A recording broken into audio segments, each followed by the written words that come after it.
Hi all, അസ്സലാമു അലൈക്കും. Welcome back to Silnas kitchen. ഇന്നത്തെ റെസിപ്പി ഭയങ്കര സിമ്പിൾ ആയിട്ടുള്ള എന്നാൽ നല്ല വെറൈറ്റി ആയിട്ടുള്ള ഒരു കിടിലൻ ടേസ്റ്റി ആയിട്ടുള്ള ഒരു അടിപൊളി ഈവനിങ് സ്നാക്സിന്റെ റെസിപ്പിയാണ്. കുട്ടികൾക്കും വലിയവർക്കൊക്കെ നല്ല പോലെ ഇഷ്ടാവും ഈ ഒരു പലഹാരം. അതുകൊണ്ട് തന്നെ ഈ വീഡിയോ സ്കിപ്പ് ചെയ്യാതെ മുഴുവനായിട്ടൊന്ന് കണ്ടു നോക്കണേ. ഒപ്പം തന്നെ ഈ വീഡിയോസ് നിങ്ങൾക്ക് ഇഷ്ടപ്പെടുകയാണെങ്കിൽ ഒരു ലൈക്ക് ചെയ്ത് ഷെയർ ചെയ്ത് സപ്പോർട്ട് ചെയ്യാനും മറക്കരുത്. ഇനി നമുക്ക് റെസിപ്പിയിലോട്ട് കിടക്കാം. അപ്പോൾ ഇതിനായിട്ട് ആദ്യം തന്നെ ഞാനിവിടെ ഒരു മീഡിയം സൈസിലുള്ള 2 സവോള എടുത്തിട്ടുണ്ട്. ഇനി ഇതെല്ലാം ഒന്ന് കട്ട് ചെയ്തെടുക്കാം. നല്ല ചെറുതായിട്ടല്ല, ഇതുപോലെ കുറച്ച് വലിപ്പത്തിൽ വേണം കട്ട് ചെയ്തെടുക്കാനായിട്ട്. ഈ ഒരു 3 തക്കാളിക്ക് വേണ്ടിയാണ് ഇതുപോലെ 2 സവോള എടുത്തിട്ടുള്ളത്. ആ ഒരു കണക്കനുസരിച്ച് വേണം നമ്മൾ എടുക്കാനായിട്ട്. ഇപ്പം ഞാനിതെല്ലാം കട്ട് ചെയ്തെടുത്തിട്ടുണ്ട്. ഇനി ഇത് തയ്യാറാക്കാനായിട്ട് നോക്കാം. അതിനുവേണ്ടി ഇവിടെ ഒരു പാൻ സ്റ്റൗവിലേക്ക് വെച്ച് ഫ്ലെയിം ഓൺ ആക്കി കൊടുത്തിട്ടുണ്ട്. അതിലേക്ക് കുറച്ച് ഓയിൽ ഒഴിച്ചു കൊടുത്തതിന് ശേഷം നന്നായിട്ട് ചൂടായിട്ട് വരുമ്പോൾ ഈ കട്ട് ചെയ്ത് വെച്ചിട്ടുള്ളതെല്ലാം ഇതിലേക്ക് ഇട്ട് കൊടുക്കാം. ഇനി ഇതിലേക്ക് ഒരു ചെറിയ കഷ്ണം ഇഞ്ചി ഇതുപോലെ 4 ആയിട്ട് കട്ട് ചെയ്തിട്ട് ഇട്ട് കൊടുക്കുന്നുണ്ട്. പിന്നെ ഒരു 3 അല്ലി വെളുത്തുള്ളിയും കൂടെ ഇട്ട് കൊടുക്കാം. വലുതായതുകൊണ്ടാണ് 3 എണ്ണം. ചെറിയ വെളുത്തുള്ളി ആണെന്നുണ്ടെങ്കിൽ ഒരു 4-5 എണ്ണം ഒക്കെ എടുക്കാവുന്നതാണ്. ഇനി ഇതുപോലെ ഒരു സ്പൂൺ അളവിൽ 1/2 സ്പൂണോളം പെരിഞ്ജീരകമാണ് ഇട്ട് കൊടുക്കുന്നത്. ഇനി ഇതെല്ലാം കൂടി നന്നായിട്ടൊന്ന് വഴറ്റിയെടുക്കാം. ഞാനിപ്പോൾ പെരിഞ്ജീരകം മുഴുവനെ ആയതുകൊണ്ടാണ് ഇപ്പൊ തന്നെ ഇതിലേക്ക് ഇട്ട് കൊടുത്തിട്ടുള്ളത്. പൊടിയാണെന്നുണ്ടെങ്കിൽ ഇപ്പോൾ ഇട്ട് കൊടുക്കേണ്ട ആവശ്യമില്ല. ഇനി ഇതൊന്ന് വെന്ത് വരാനായിട്ട് അടച്ചു വെക്കുന്നുണ്ട്. നല്ലപോലെ വെന്ത് കുഴഞ്ഞു കിട്ടണം. ഒരു 5 മിനിറ്റിന് ശേഷം ഞാനിപ്പോൾ ഇത് തുറന്ന് നോക്കുന്നുണ്ട്. ഇപ്പോൾ ഇതാ നന്നായിട്ട് വെന്ത് കുഴഞ്ഞ് കിട്ടിയിട്ടുണ്ട്.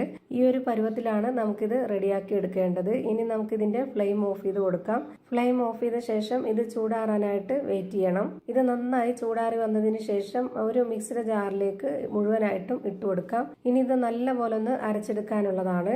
ഇപ്പോൾ ഞാനിതിലേക്ക് വെള്ളം ഒഴിച്ചു കൊടുക്കുന്നില്ല. ഇത് ആദ്യം ഒന്ന് അരച്ചെടുക്കണം.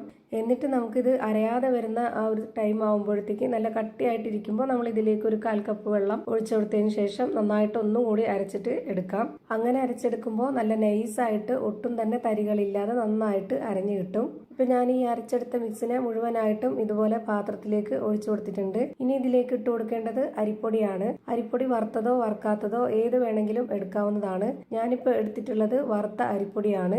250 ml കപ്പിന്റെ അളവിൽ 1 കപ്പ് നിറയെ എടുത്തിട്ടുണ്ട്.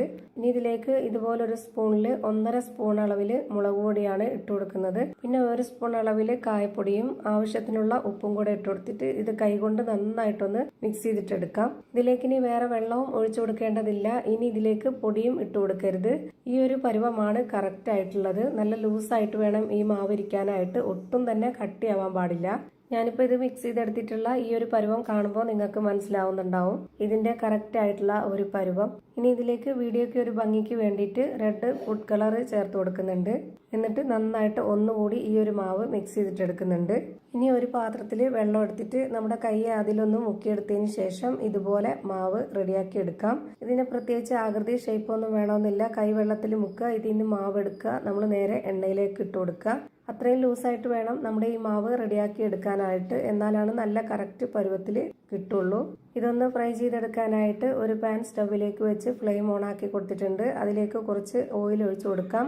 ഓയിൽ നന്നായിട്ട് ചൂടായിട്ട് വരുമ്പോൾ അതിലേക്ക് ഓരോന്നോരോന്നായിട്ട് ഇട്ട് കൊടുക്കുന്നുണ്ട്. ഓരോ പ്രാവശ്യവും ഓരോന്ന് നമ്മൾ ഇതിലേക്ക് ഇട്ട് കൊടുക്കുമ്പോഴും കൈ നനച്ചിട്ട് വേണം ഓരോ മാവും എടുക്കാനായിട്ട്. അല്ലാന്നുണ്ടെങ്കിൽ കയ്യിൽ ഒട്ടിപ്പോവും. ഇത് നന്നായിട്ട് ചൂടായിട്ട് വന്നിട്ട് ഒരു മീഡിയം ഫ്ലെയിമിലേക്ക് മാറ്റിയതിന് ശേഷം വേണം നമ്മൾ ഈ മാവ് മുഴുവനായിട്ടും ഇട്ട് കൊടുക്കാനായിട്ട്. അല്ലാന്നുണ്ടെങ്കിൽ പെട്ടെന്ന് കരിഞ്ഞു പോവും, അകം വെന്ത് കിട്ടില്ല. ഇപ്പൊ ഇതിന്റെ ഒരു സൈഡ് വെന്ത് കിട്ടിയിട്ടുണ്ട്. ഇനി ഇതെല്ലാം ഒന്ന് തിരിച്ചിട്ട് കൊടുക്കാം. തിരിച്ചിട്ട് കൊടുത്തതിന് ശേഷം പിന്നെ 1 മിനിറ്റ് നേരത്തേക്ക് വെയിറ്റ് ചെയ്താൽ മതി. അപ്പോഴേക്ക് നമ്മുടെ പലഹാരം കറക്റ്റ് ആയിട്ട് വെന്ത് കിട്ടും. ഇപ്പൊ ഞാനിതെല്ലാം തിരിച്ചിട്ട് കൊടുത്തിട്ടുണ്ട്. ഇനി ഈ ഒരു ഭാഗം കൂടി ഒന്ന് വെന്ത് വരട്ടെ. ഇപ്പൊ ഇതിന്റെ 2 സൈഡും വെന്ത് കിട്ടിയിട്ടുണ്ട്. ഇനി നമുക്കിത് എണ്ണയിൽ നിന്ന് കോരി മാറ്റാം. ഇത്രയേ ഉള്ളൂ. ഭയങ്കര സിമ്പിൾ ആയിട്ടുള്ള ഒരു കിടിലൻ പലഹാരമാണിത്. പുറമെ നല്ല ക്രിസ്പിയും അകം നല്ല സോഫ്റ്റ് ആയിട്ടിരിക്കുന്ന ഒരു അടിപൊളി റെസിപ്പിയാണ്. എത്രത്തോളം ക്രിസ്പി ആണെന്നുള്ളത് ഞാനിപ്പോൾ കാണിച്ചു തരാം. അതുപോലെ ഒരു പ്ലേറ്റിലേക്ക് ഇട്ട് കൊടുക്കുന്നുണ്ട് ഞാനിപ്പോൾ. അപ്പോൾ നമ്മുടെ അടിപൊളി ടേസ്റ്റി ആയിട്ടുള്ള ഒരു കിടിലൻ പലഹാരം റെഡി ആയിട്ടുണ്ട്. നല്ലൊരു വെറൈറ്റി ടേസ്റ്റാണ്. തീർച്ചയായിട്ടും ഒരു തവണയെങ്കിലും എല്ലാവരും ഒന്ന് ട്രൈ ചെയ്ത് നോക്കണം. എല്ലാവർക്കും ഇഷ്ടമാവും. ഇതിൻ്റെ അകം എത്രത്തോളം സോഫ്റ്റ് ആയിട്ടാണ് ഇരിക്കുന്നതെന്ന് അറിയാനായിട്ട് ഞാനിതൊന്ന് പൊട്ടിച്ച് കാണിച്ചു തരാം. അത് കാണുമ്പോൾ നിങ്ങൾക്ക് മനസ്സിലാവും അകം എത്രത്തോളം സോഫ്റ്റ് ആയിട്ടാണ് ഇരിക്കുന്നതെന്നുള്ളത്. ഇത്രയേ ഉള്ളൂ ഇന്നത്തെ എൻ്റെ വീഡിയോ ഇഷ്ടമായാൽ ലൈക്ക് ചെയ്യാനും കമൻറ്റ് ചെയ്യാനും ഷെയർ ചെയ്യാനും മറക്കരുത്.